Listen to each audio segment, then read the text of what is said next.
Hey, it's me, T.Neschell. Put a symbol emoji down in the comments. Let me know you watched. But it's like 4 o'clock in the morning. I need like 4 o'clock in the morning. She do weird stuff, but it's okay, cool. But I had to talk about this thing because I had this dream. And normally I've been dreaming. I've never really dreamed, I don't know how you say it, anything different other than, sometimes I dream. We won't talk about that. But my normal dream is I'm lost or somebody chasing me. So when I was younger, someone was always chasing me. And that's a whole different story I could tell you about those dreams. And then when I was pregnant, somebody was chasing me, chasing my child. And now it's just back to I'm always lost again. It's like you go through one door to get to another door, to go through this building, to go outside, to go back in this building. And this dream was really, I guess, eye-opening for me because I was with my sister and I had her phone in my pocket, my phone in her pocket. But I was trying to find a bathroom so that I could take a shower because we were at this house. I don't know if we were staying there or what was going on, but it was time for everybody to take a bath. And every bathroom I went to in this house, something was wrong or something was going on. And I can remember always, as a child, always feeling like, okay, is somebody going to come in the bathroom on me? Because, that's like a big fear. Like, don't nobody come in the bathroom while you in the bathroom. So that kind of registered with me because I couldn't, like, be at somebody's house and just go to the bathroom. It was just crazy. So once these people came in and started blazing the place, because I'm going to say the word blazing. I'm going to keep it, censored. And you just move from one room to the next room, and then me and my sister, we got separated. This is the first time my sister ever been in my dreams, by the way. Me and my sister got separated. So I ended up going outside and trying to hide behind a bush, try to hide behind a car. Then I ended up and this is a long story short, I ended up making my way across the street. I don't know what those people doing, playing dominoes, whatever. Then the people end up coming over there just kind of blazing the place. But I ended up getting out of there with some other girl. And then we ended up walking. And I kept saying, oh man, first thing I thought of was, I'm going to call my aunt, tell her come get me. But then I was like, no, because I don't even know where to tell her I'm at. I don't see no I'm looking for addresses on houses. I can't find them. I'm just walking and walking. I was like, oh, I see an interstate. I'm just going to walk to the interstate. Because I was like, if I could just walk to the interstate, I could flag somebody down. Or the police would come and get me off the interstate and tell me where I'm at. But as I start walking closer to the interstate, it changed. Because this is what happens. Every time I think I see something that I could go do, or something that I want to do, or something that I can conquer, it changes when you get close. And if you didn't know, I'm a person that you don't know. I'm a person that does a lot of stuff. People's like, you always doing something, things always changing. But my life is always changing though. Like I be thinking I want to do this, and then when I'm in the middle of doing this, it kind of changes and goes somewhere different. But that's what happens. And it changed to another door. So when I walk through this door, now I'm like in this alley. It's like a project, and you see people sitting around playing dominoes, playing cards, and a bunch of storefronts. And I was like, oh man, if I could just tell somebody where I'm at, I just don't see nothing. I just keep walking and keep walking, keep walking. Finally, I don't know if I walk up some stairs or something, but I walk somewhere, and then I walk into this church. Then I called my mom. No, man, I don't call her either. And she was like, well, I don't know where you're at, and I don't know what to do. For once, she don't normally say stuff like that. She don't know what to do. She don't know where I'm at. And I tried to leave the church first, but it didn't work. I ended up coming right back to the church.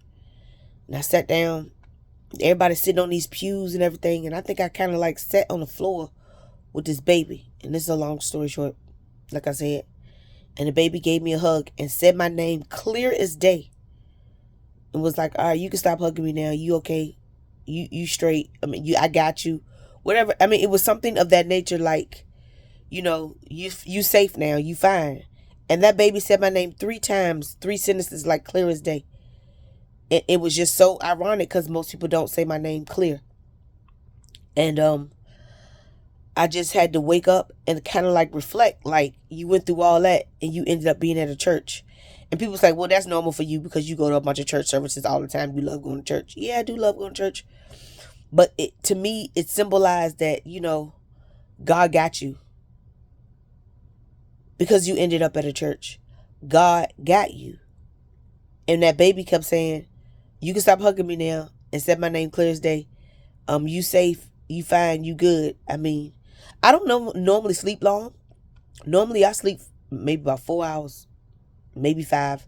Normally sleep 7 or 8 if I'm sick. But this time I was a little disappointed that I couldn't go where I wanted to go. So I was like, well, I'm just going to lay down until it's time for me to go to the next, I guess, whatever you want to call it, event.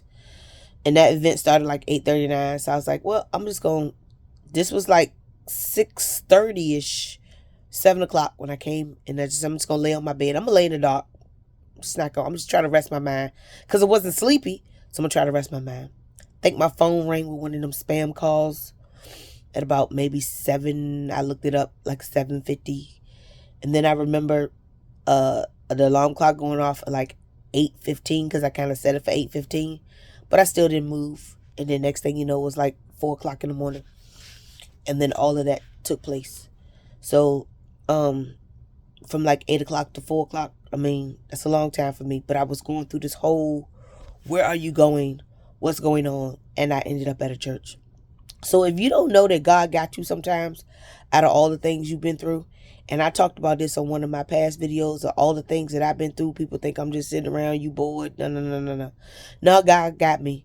And God feed me in different directions. And people say, everywhere you go, you did something happen here, something happen there. Because God got me. And when I say God got me, it won't meant for me to be there. It won't meant for me to stay there. It's meant for me to go. So I guess this time I'm trying to make some decisions in my life right now. Or I'm I guess, unsure about the decisions that I'm about to make and the things I'm going to make. But I got to know that God got me. And ended up at that church. And I don't know none of these people. And I felt so at home. If you don't know that God got you, you have to know that God got you. Most of the times, and I can't say 100% because I don't want to say 100%. I do it every time. No, I'm not going to say that. Most of the times. I'll even say 95% of the times when I wake up, especially when I want to sleep longer, I just start praying and ask the Lord to guide my life. But you have to know that God got you. You've got to see that God got you. And I hope that you know that God got you. And for all the people who don't believe in God, you got to let them know what you do. But God got you. And you have to know. And I know I keep saying, like, how many times she going to say? I got to say it again.